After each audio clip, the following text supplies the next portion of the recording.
What is going on? Welcome to the episode. Today we're going to be digging into motivation because, in my opinion, it is largely misunderstood, and because of that, folks often give away their power and therefore don't get the results that they're ultimately after because of its misapplication. The typical definition of motivation is the process that initiates, guides, and maintains goal-oriented behaviors. Now, I look at motivation quite a bit differently than that. To me, motivation is like the weather. It comes and it goes, and it may lend itself to the behavior or action that you'd like to carry out, or it may not. But ultimately, you still need to go about your day and get shit done. Otherwise, your entire life is subject to something that you have absolutely zero say in or control over. Meaning, if you're reliant on motivation to continue to do something, you're not going to be doing that thing for very long because no one is motivated every day. The truth is that doing things even when we're not motivated to do them is just a part of being an adult. For example, there is no way in hell that you're motivated to go to work every day. I absolutely love my career. It's my passion. I wouldn't want to do anything else in the world. And I still have days when I'm not quote unquote motivated to do everything that I've committed to work-wise. But it ultimately comes down to a simple and straightforward question. What do I want most? So let's build off of our work example. Let's say you wake up tomorrow morning and don't feel all that motivated to go to work. You really quickly run through all of the potential consequences that you may face if you decide not to show up, and then you decide whether skipping out on work is worth those consequences or not. So they could be getting behind on a project, missing an important meeting, or potentially even getting fired.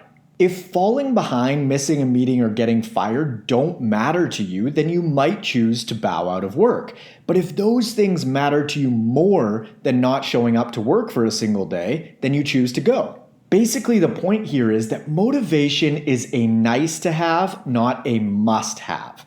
If you're training for a marathon and you prefer to run on a dry day versus a wet day, you might enjoy your dry day runs a little bit more, but that doesn't mean that you still don't run on a wet day because your underlying commitment is to the marathon.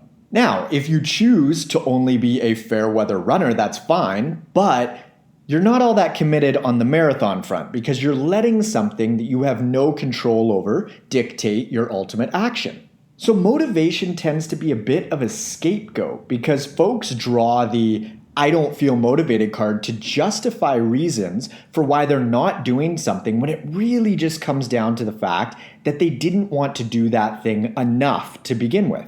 This distinction is really powerful because it's empowering. It's ownership.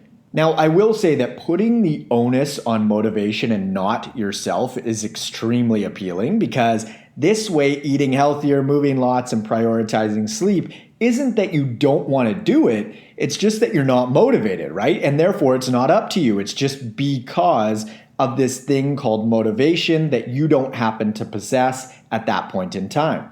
Now, don't get me wrong. If the motivation wind is blowing at your back and you're feeling it, amazing. Use it to your advantage. However, it will fade, and therefore if you want to continue to keep carrying out whatever action you want to keep carrying out, it's going to require sticking with it even when motivation is at its lowest.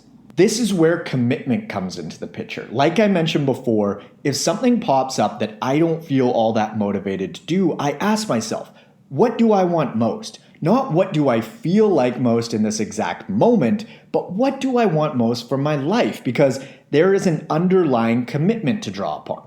Now, obviously, every decision doesn't need to be made like this, right? If you're thinking about heading for coffee, you don't need to be like, well, what do I want most here? It's like, do you want coffee or not? But when it comes to the bigger things that actually move the needle in your life, this is where putting feelings of motivation or not to the side are the difference between a good life and a great life, or achieving success or not, no matter what that word means to you. So what do you ultimately want in terms of your health, your career, your relationships? When you take a step back and look at the big rocks like this, and then think that you're letting feelings of motivation or lack thereof drive the boat, man, that is disempowering. It's literally giving your power away by choice. When you have something really important to do, let's say it's a date for surgery, okay, and you've been waiting for this procedure for 6 months and you need someone to drive you to that appointment. Are you going to call on a flaky friend that shows up 50% of the time, or are you going to ask your most reliable friend? Obviously, you're going to contact your reliable friend. Well, motivation is your flaky friend. You really enjoy hanging out with this person and you guys have a blast together, but when it comes to something important, this just isn't the individual that you rely on. Now, it's important to mention that there are no shoulds or shouldn'ts here. Put judgment to the side and just establish what your priorities truly are. Eating healthfully, moving lots, prioritizing sleep.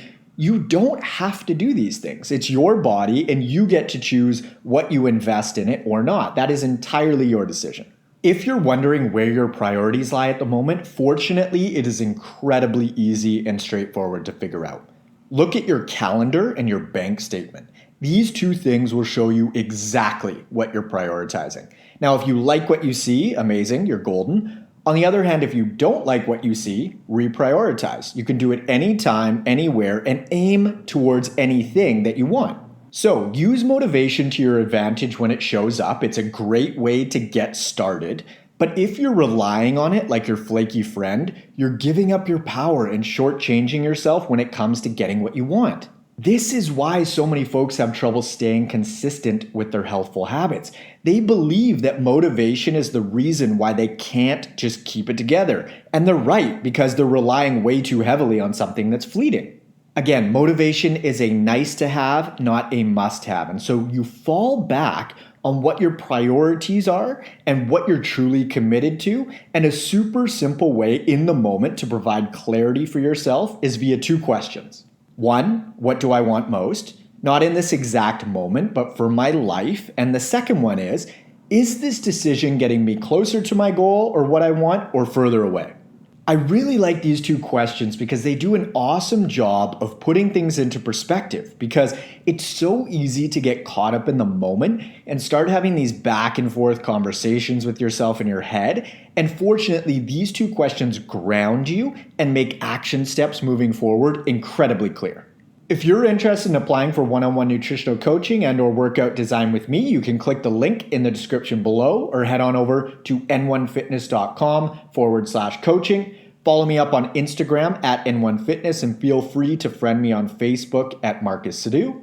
Leaving an iTunes review really helps the pod grow and reach more folks. So if you're willing to do that, I truly appreciate it. And if you've already left a review, thank you. And lastly, be sure to hit the subscribe button on whatever platform you're using. Thanks for tuning in. I hope you found this useful, and I will catch you on the next episode. See ya.